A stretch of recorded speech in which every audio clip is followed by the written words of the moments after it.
जी आज भी हमारी बात जो है वो टेबल से ही मुतालिक है। इसमें पहली जो बात है वो व्यू के बारे में है। माइस्क्ल के अंदर व्यू क्या होता है? ठीक है, व्यू एक ऐसा टेबल होता है जिसकी अपनी कोई वैल्यू नहीं होती। ठीक है, बल्कि इसकी वैल्यू जो होती है ये पेरेंट टेबल के ऊपर बेस करती है कि एक बेस टेबल बना दिया जाए और मिसाल के तौर पर एक टेबल है स्टूडेंट्स का। उसमें है जी स्टूडेंट का नाम, father name, address, city, phone number. अब मैं कहता हूँ मुझे सिर्फ स्टूडेंट का नाम और फ़ोन नंबर चाहिए, बाकी फील्ड मुझे नहीं चाहिए। तो मैं स्टूडेंट के टेबल में से वो दो फील्ड अलग करके एक अलग टेबल बनाऊंगा। उस चीज़ का नाम क्या होगा? व्यू होगा। ठीक है, ऐसे व्यू को सिंपल व्यू कहते हैं जो एक ही टेबल के ऊपर बनता है। ठीक है, बाजुगात ये होता है कि हम दो या दो से ज़्यादा टेबल से डेटा उठाते हैं। ठीक है, तो उस केस में जो व्यू होता है उसको हम कम्प्लेक्स व्यू कहते हैं। मिसाल के तौर पे एक टेबल है स्टूडेंट, उसमें स्टूडेंट का रिकॉर्ड है, रोल नंबर है, नेम है, फादर नेम है, एड्रेस है, फ़ोन नंबर है, ईमेल है, जो भी है स्टूडेंट का पर्सनल रिकॉर्ड है। दूसरा टेबल है जी फीस का टेबल है, उसमें रसीद नंबर है, मंथ है, टोटल फीस है, पेड फीस है, बैलेंस फीस है और रोल नंबर है। अब मसला क्या है कि यहाँ पे पहले टेबल के अंदर स्टूडेंट का रिकॉर्ड है, दूसरे टेबल में अकाउंट्स का रिकॉर्ड है। मुझे ऐसा चाहिए कि मैं कहता हूँ जी स्टूडेंट के टेबल में से बच्चे का नाम और फादर नेम आ जाए या नाम और क्लास आ जाए, और फीस के टेबल में से मुझे यह पता चल जाए कि उसने कितने पैसे दिए हुए हैं और कितना उसका बैलेंस है। ठीक है, अब दो फील्ड किधर है? स्टूडेंट के टेबल में और दो किधर है? फीस के टेबल में। दोनों को एक जगह पे लाना वो क्या हो जाएगा? कम्प्लेक्स व्यू हो जाएगा। ठीक है, अब माइस्क्ल में हम व्यू दो तरीके से बनाते हैं। एक तो वही कमांड लाइन क्लाइंट के जरिए हम व्यू बनाएंगे। ठीक है, जो हम रोज करते हैं जी। कमांड लाइन क्लाइंट का सिंटैक्स क्या है जी? Create view, view name as, select columns, उसके बाद फ्रॉम किस टेबल से लेने हैं और वेयर की कंडीशन। यहाँ पर क्रिएट और रिप्लेस में क्रिएट तो होता है बनाने के लिए, रिप्लेस का मतलब है कि चेंज कर दो, बदल दो। ठीक है, अगर इस नाम का पहले से व्यू है तो उसकी जगह पर ये व्यू बनाना। ठीक है, व्यू नेम आपको पता है जैसे आप टेबल नेम देते हैं वैसे ही होता है। ठीक है, सेलेक्ट कॉलम्स फ्रॉम टेबल और वेयर क्या है? लॉजिकल कंडीशन के लिए होता है। ठीक है, अब यहाँ पे आपसे कहता है जी कि एग्जाम्पल आप बना रहे हैं जी, select create view as, view का नाम क्या रखा हुआ है? Trainer. As select course name comma trainer from courses. ठीक है, अब इसने एक टेबल बनाया हुआ था किस नाम का? कोर्सेज नाम का, जिसके ऊपर इसने व्यू क्रिएट कर दिया। ठीक है, और उस व्यू से ये क्या कर रहा है जी? रिकॉर्ड सेलेक्ट करके देख रहा है। ठीक है, अब हमारे पास तो ये ऑप्शन ही नहीं है। ठीक है, हमारे पास कौन से टेबल्स हैं ये तो हमें डेटाबेस में जाकर ही पता चलेगा। चलें जी जाते हैं। ठीक है, यूज एसएमएस, मैंने इस एसएमएस डेटाबेस को सिलेक्ट कर दिया। मैं कहता हूँ शो टेबल्स, क्योंकि इसमें ही हम टेबल्स बनाते आ रहे हैं। तो मेरे पास यहाँ पे बहुत सारे टेबल है, एडमिशन, क्लासेस, कस्टमर, मेन की कॉपी, टीचर्स। ठीक है, चले पहले देखते हैं कि टीचर्स नाम का जो मैंने टेबल बनाया हुआ है क्या उसमें मैंने कुछ फील्ड रखे हुए हैं।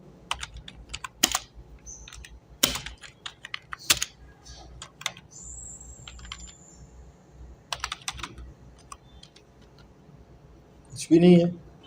Okay, select static from customers, इसमें हमने रिकॉर्ड डाले थे।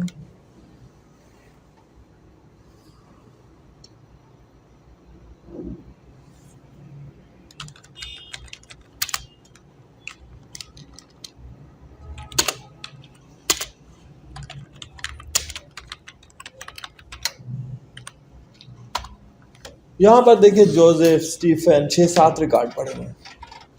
अब मैं कहता हूँ जी मैं व्यू बनाऊँ और इस व्यू के अंदर मैं क्या ले लूँ जी, बंदे का नाम और उसके कंट्री का नाम मुझे पता चल जाए, ठीक है। या बंदा कब आया, बंदे का नाम क्या है और उसने किस साल में हमसे हमारा कस्टमर बनाया वो, ठीक है। तो इस टेबल में फील्ड है, आईडी है, नेम है, प्रोडक्ट है, कंट्री है और साल है, ठीक है। यहाँ पे मैं कहता हूँ क्रिएट व्यू, क्रिएट और रिप्लेस व्यू भी लिख सकते हैं, ठीक है। व्यू का नाम क्या होगा, वी अंडर द स्कोर कस्ट, व्यू का नाम क्या होगा, we under the score cust, और नीचे लिखूंगा एज, ठीक है। सिलेक्ट, सिलेक्ट कर लेना क्या, name comma year from table customer.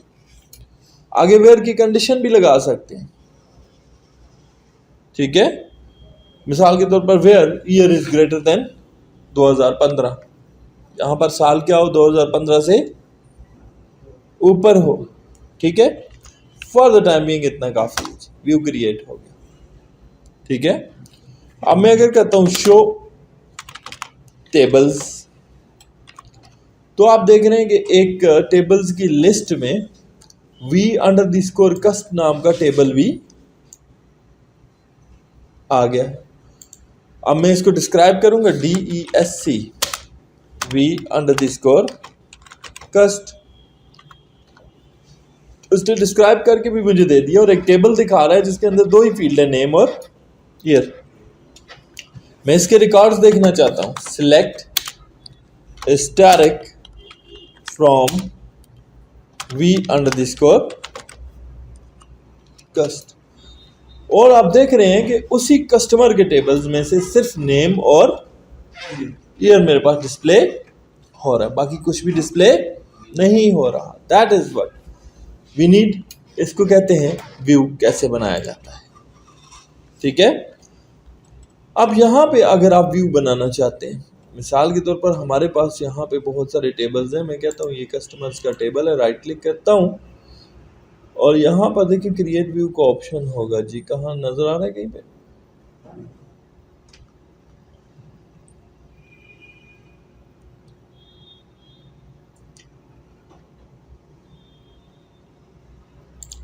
एक मिनट, टेबल के ऊपर आए तो यहाँ पे क्या है,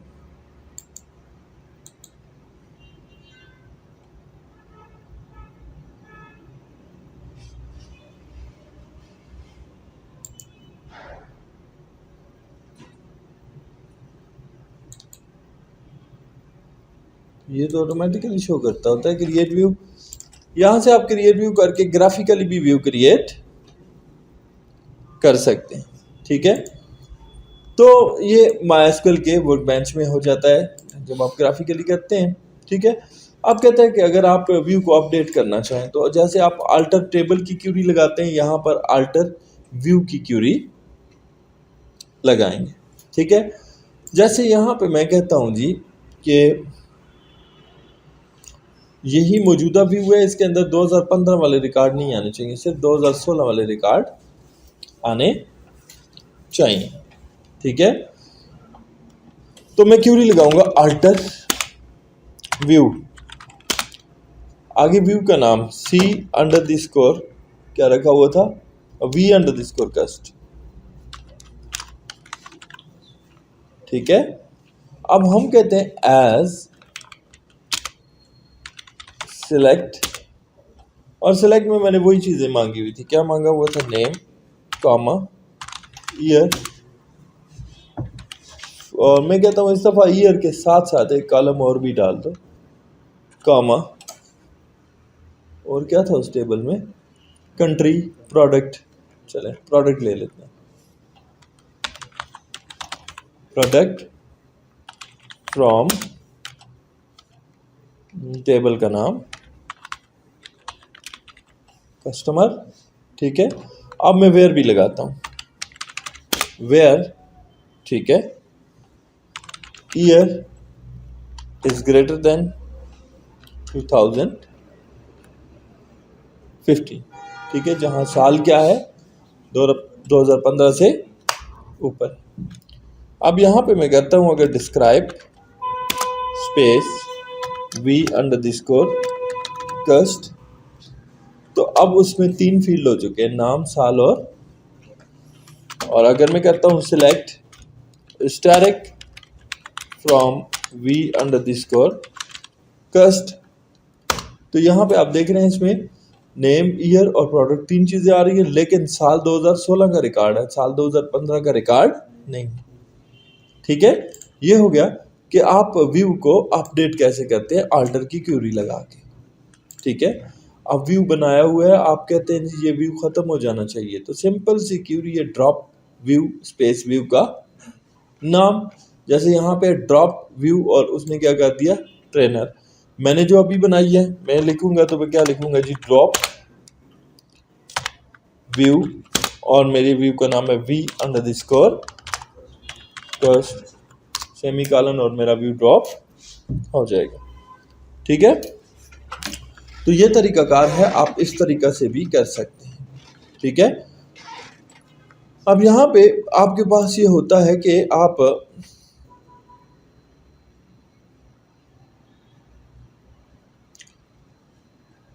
सिंपल व्यू इस तरीके से बनाया जाता है।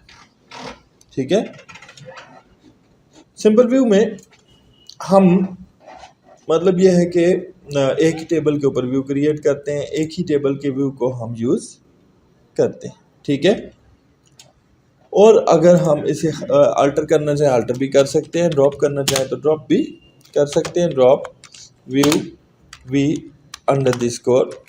कस्ट और व्यू को हम क्या कर देंगे, उड़ा देंगे। ठीक है, अब हम करेंगे शो टेबल्स, तो हमारे टेबल्स की लिस्ट में वो वाला व्यू नहीं होगा जिसका नाम क्या था v__ कस्ट। ठीक है, आगे चलते हैं जी, आगे कम्प्लेक्स व्यू की बात। कम्प्लेक्स व्यू का मतलब क्या होता है जी कि 2 टेबल्स के ऊपर बने।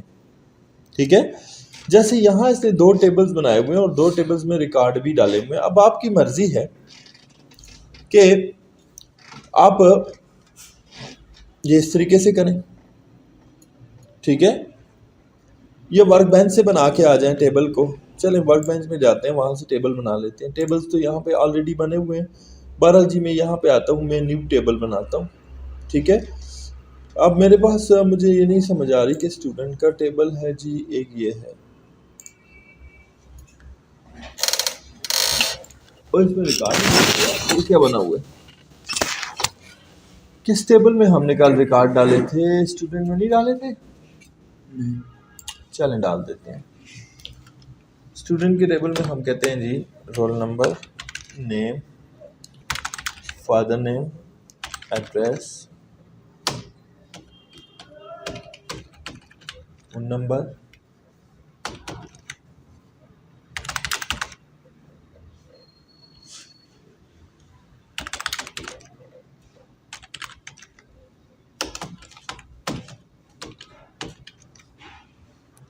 कम से कम आपके पास 2-3 रिकॉर्ड्स होना ज़रूरी है टेबल के अंदर।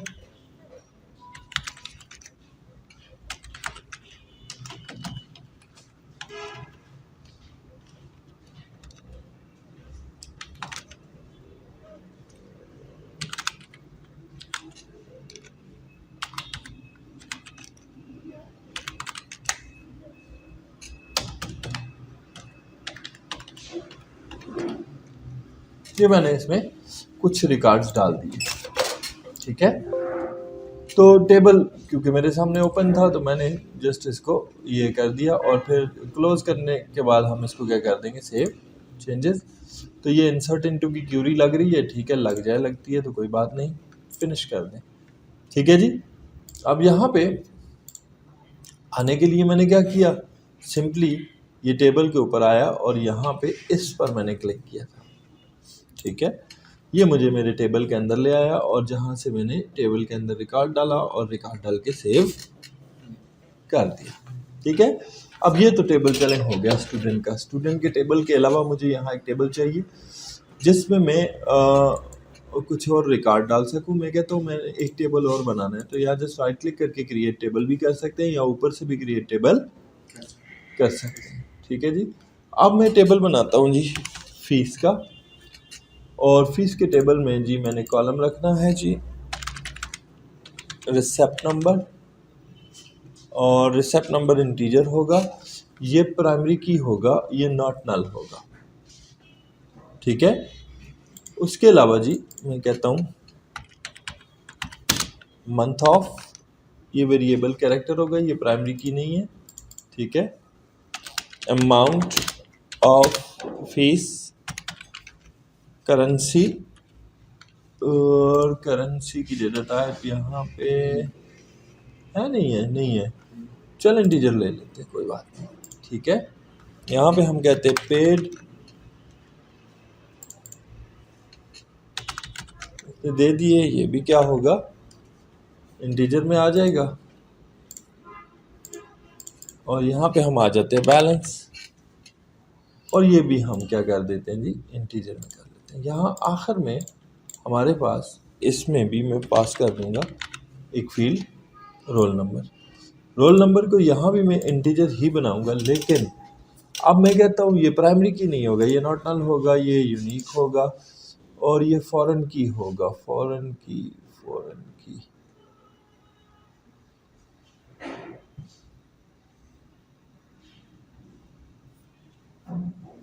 फॉरेन की कहाँ पे है, इसको रेफरेंस देना पड़ेगा। चले, हाँ ये है जी फॉरेन की का ऑप्शन।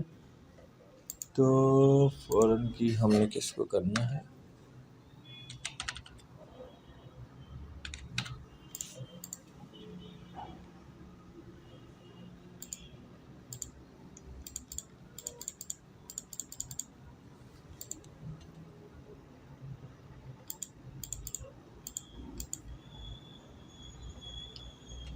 फॉरेन की में आगे यहाँ रेफरेंस टेबल के ऊपर मेन टेबल आपने लेना है, और ये स्टूडेंट 1 है, और स्टूडेंट 1 के रोल नंबर के लिहाज से हम इसको फॉरेन की बनाएंगे जी। यहाँ पर हमारे पास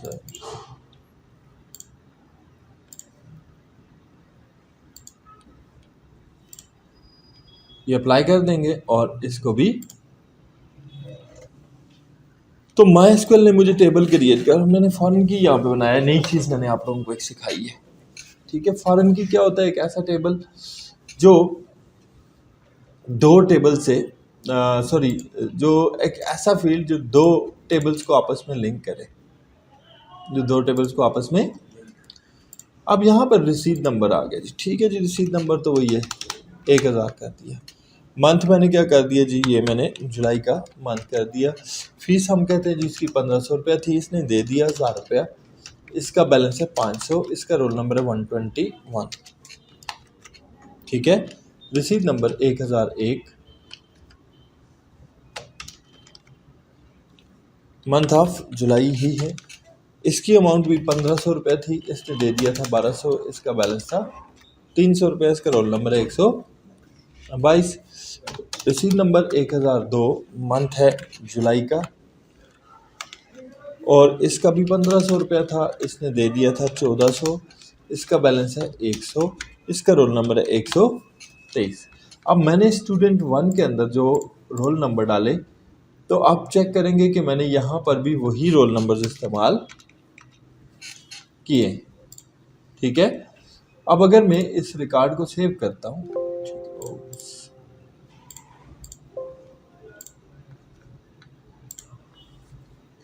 और फिनिश करता हूँ, अब मेरे पास दो टेबल्स भी हो चुके हैं, और दो टेबल्स में मैंने फॉरेन की बना के रिलेशन भी डाल दिया। ठीक है।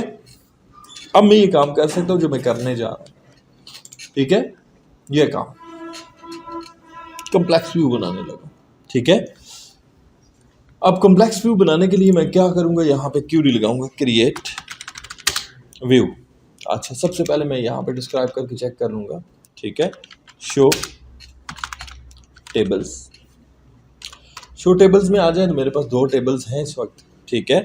एक टेबल है सेलेक्ट स्टैटिक फ्रॉम, टेबल का नाम क्या है जी, std1।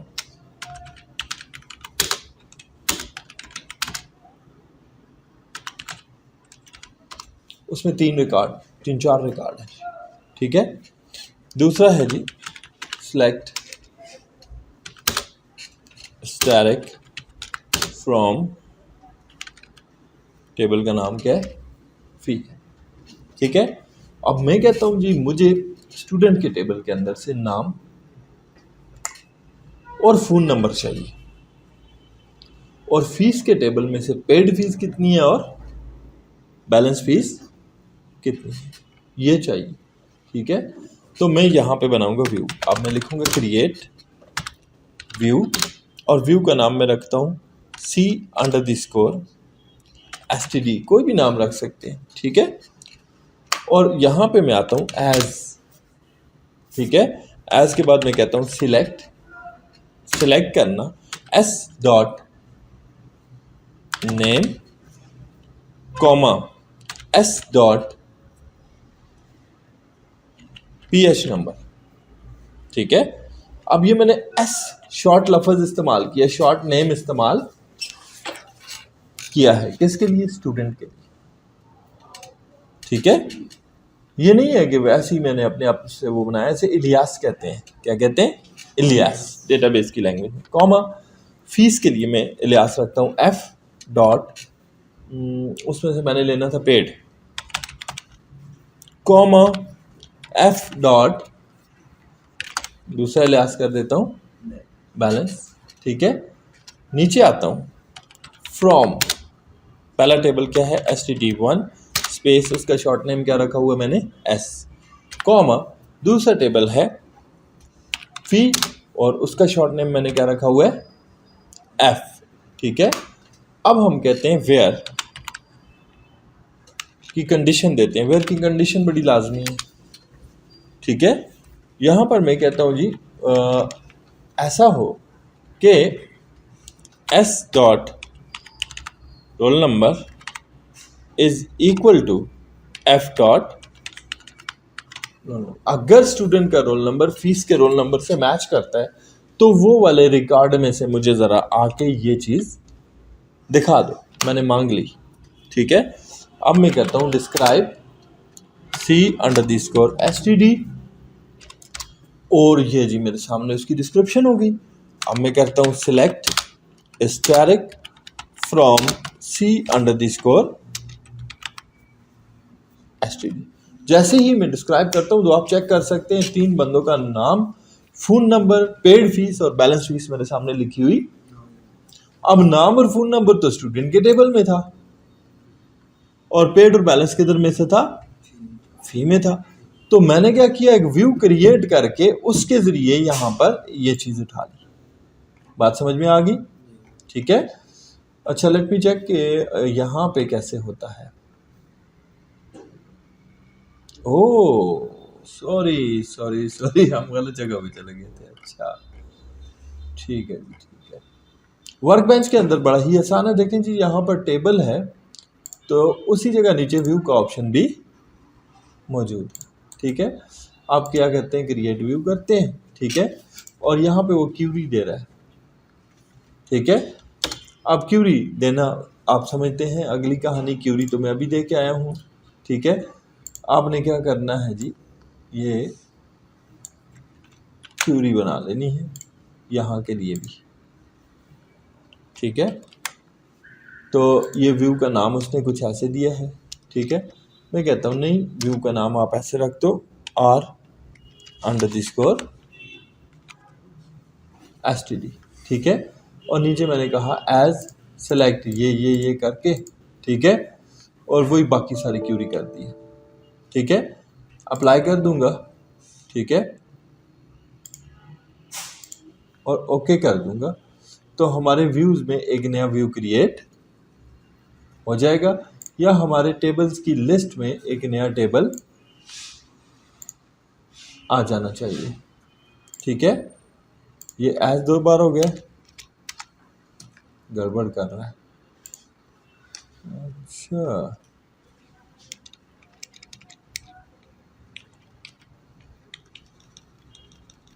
और क्यूरी हमने डॉस मोड से कॉपी की है ना थोड़ी सी, इस वजह से गड़बड़। तो ये देखें, इसने क्यूरी पूरी कर दी, अप्लाई कर दिया, फिनिश कर दिया, ठीक है। तो ये देखें बड़ा प्यारा सा व्यू उसने यहाँ पे उसका एल्गोरिदम भी हमारे लिए क्रिएट कर दिया, और हमारे व्यूज़ की लिस्ट में एक नया व्यू भी आ चुका है और हमें रिकॉर्ड भी दिखा रहा है, ठीक है। यानी वही क्यूरी जो मैंने वहाँ पे लिखी थी वही क्यूरी मैं वर्कबेंच में भी आके अप्लाई कर सकता हूँ, ठीक है। दैट्स ऑल, आज के लिए काफ़ी है, बाकी कल बात।